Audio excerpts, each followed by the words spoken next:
Mga tol, isang mainit at magandang tanghali po sa atin lahat. Ako po si Beams Ghost TV. Sa vlog po na ito ay papunta po tayo sa punso ng ating pong mga kaibigan. Dito na tayo mga tol at napakainit po. Tingnan nyo po, sobrang sukal talaga dito. Ayun po yung si kaibigan dyan mga tol, naririnig ko po. Ayan po mga tol, yung punso po ng ating mga kaibigan. Ayan mga tol, hindi ganong kita pero parang naririnig ko po. Ayan mga tol, oh. Kumakanta po si kaibigan dyan, kundi po ako nagkakamali. Masukal nga lang po talaga mga tol yung pagpunta po sa punso nila. Pero okay lang po mga tol. Kaibigan ko pong dyan, pasensya na po. Andito na naman po ako, si Beams Ghost TV.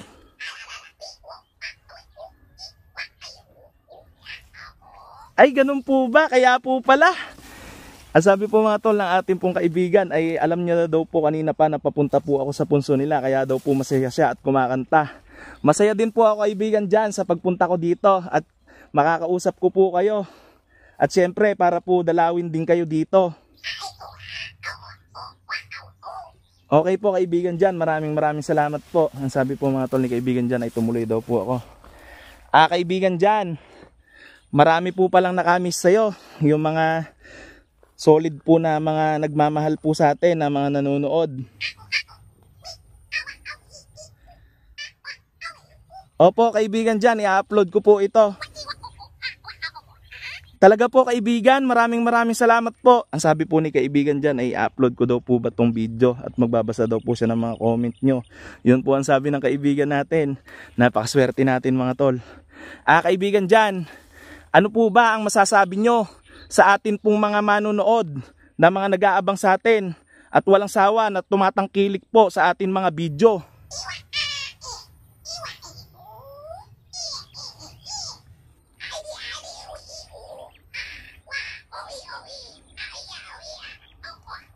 Ayan po mga tol, napakaganda po ng mensahe ni kaibigan dyan sa atin at lalong lalo na po sa inyo. Ang sabi po ni kaibigan dyan ay maraming salamat daw po at mas pagpalain pa daw po tayo na masigit pa sa natatamasa natin ngayon ng mga pagpapala. Yun po ang sabi niya. At higit daw po sa lahat, masipagan at husayan pa daw po natin sa pang-araw-araw na pamumuhay dahil marami daw pong tao sa paligid na nagmamasid lang mang daw po sa mga galaw natin at sila daw po ang unang-unang natutuwa kapag nahihirapan tayo. Yun po ang sabi niya. Maraming salamat po kaibigan dyan. Sobrang saya ko po kaibigan dyan na marinig itong sinabi nyo at na maipaabot din po sa atin pong mga manunood. Ang sabi po ni kaibigan dyan ay walang anuman daw po at napakainit daw po ngayon po ang sabi ni kaibigan. Okay lang po kaibigan dyan, at least kaibigan ay nakausap ko po kayo ngayon. Oo nga po kaibigan Ang sabi po ni kaibigan dyan ay ibaba ko daw po muna yung aking camera dahil baka daw po nabibigatan na ako. Sige po kaibigan dyan, stand ko lang po yung aking pong camera para po tayo ituloy-tuloy na makapag-usap. Okay po kaibigan. Ayun mga tol, stand po muna natin. Ngayon po mga tol, ikakausapin na po natin ang ating pong mga kaibigan at lalapit na po tayo sa kanila pong punso. Kaibigan dyan, kumusta naman po kayo? Kasama po ang iyo pong mag-ina.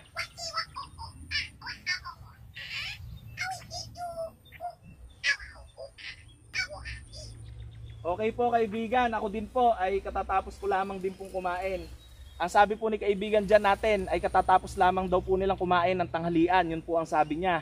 At yung kanya daw pong mag-ina ay nakaupo lamang daw po sa kanila pong silid. Yun po ang sabi niya. Ibig sabihin kaibigan dyan, mayroon din po kayong kwarto dyan sa loob ng inyong punso. Ganun po ba? Okay po kaibigan dyan. Mga tol, ang sabi po ni kaibigan dyan ay marami daw po silang kwarto sa loob ng kanilang punso. Parang bahay din po pala natin mga tol, no? Meron din po pala silang mga kwarto sa loob po ng kanilang punso.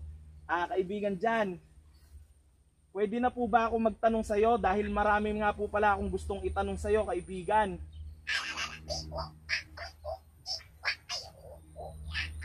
Salamat po kaibigan ko pong dyan. Ang sabi po ni kaibigan dyan ay pinapahintulutan daw po niya ang akin daw po mga katanungan. Yun po ang sabi niya. Kaibigan ko pong dyan, marami po kasi na mga kaibigan natin at mga manunood na gusto po na meron silang pampaswerte sa pang-araw-araw na buhay o pinakamabisang pampaswerte na magagamit po nila sa kanila pong buhay. Ngayong kaibigan ay gusto ko po sanang magtanong sa inyo kung ano po ba ang mutya po na mabisa na pampaswerte sa trabaho at sa araw-araw na pamumuhay, lalo na po sa mga negosyo.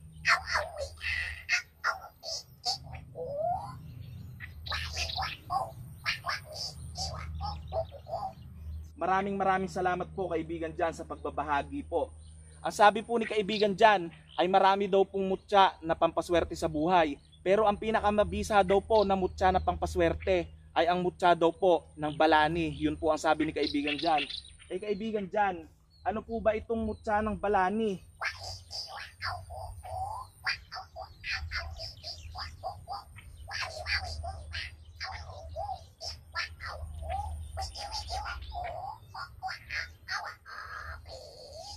Ayan po mga tol, ang sabi po ni kaibigan dyan, ang mutya daw po ng balani ay nahahati daw po sa dalawang klase. Ang isang klase daw po nito ay dumidikit sa salamin at sa balat ng tao. Ang isang klase naman daw po nito ay dumidikit daw po sa bakal o kaya daw po mga tanso katulad po ng pera na mga ginagamit natin. Yun po ang sabi niya.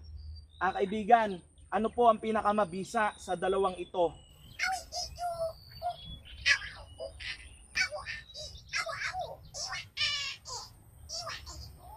Okay po kaibigan, maraming salamat po. Mga tol, ang sabi po ng ating pong kaibigan, si kaibigan dyan, ay parehas daw po ito na nagtataglay ng mga pampaswerte na bisa nito. Yun po ang sabi niya. Kaibigan dyan, maraming salamat po talaga. Ayan mga tol, mutya po ng balani. Yung pampaswerte po pala na pwede po natin gamitin sa pang-araw-araw na pamumuhay. Ngunit kaibigan, paano po ba gumagana ang mutya ng balani? O paano po ito magkaroon ng bisa at manatili po na malakas?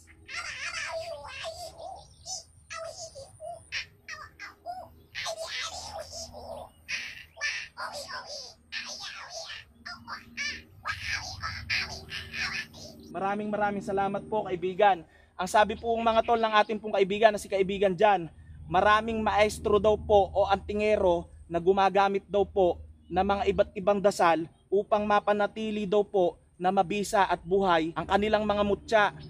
Ngunit ang pinakamabisa daw po na magagamit daw po na dasal na pampabuhay sa mga mutyang ito ay kanya daw po na ibabahagi. Yun po ang sabi niya. Maraming salamat po kaibigan dyan.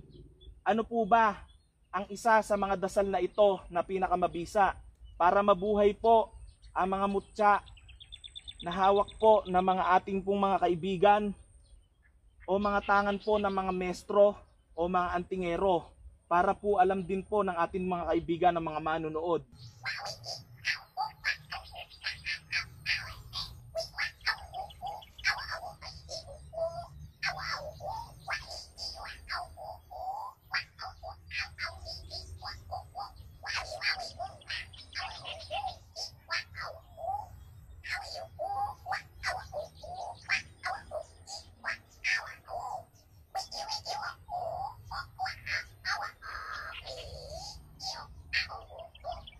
Salamat po kaibigan dyan.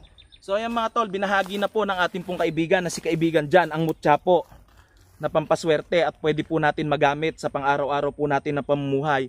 At syempre po, ang dasal pong ito na sinabi niya ay sasabihin ko po dito sa harap po ng screen. Umpisahan daw po ang dasal na ito sa panalangin. Unahin daw po ang dasal na Ama namin at sumunod daw po ang Aba Ginoong Maria at sumunod naman daw po ang sumasampalataya.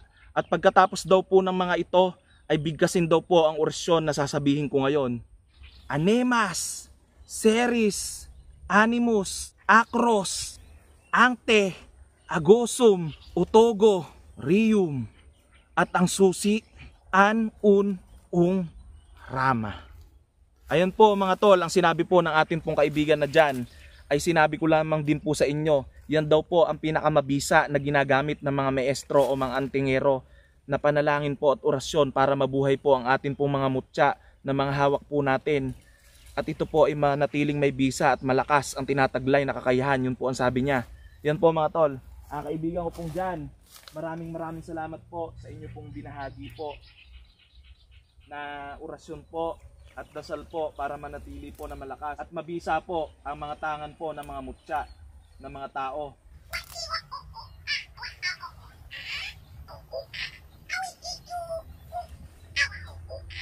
Maraming salamat po kaibigan dyan.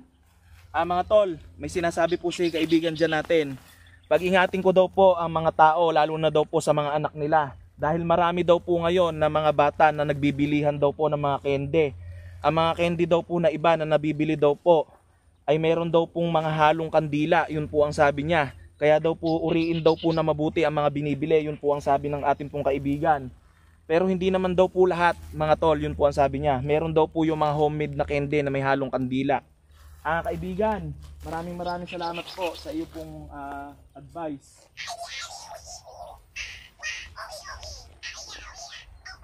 Nako, ganun po ba kaibigan?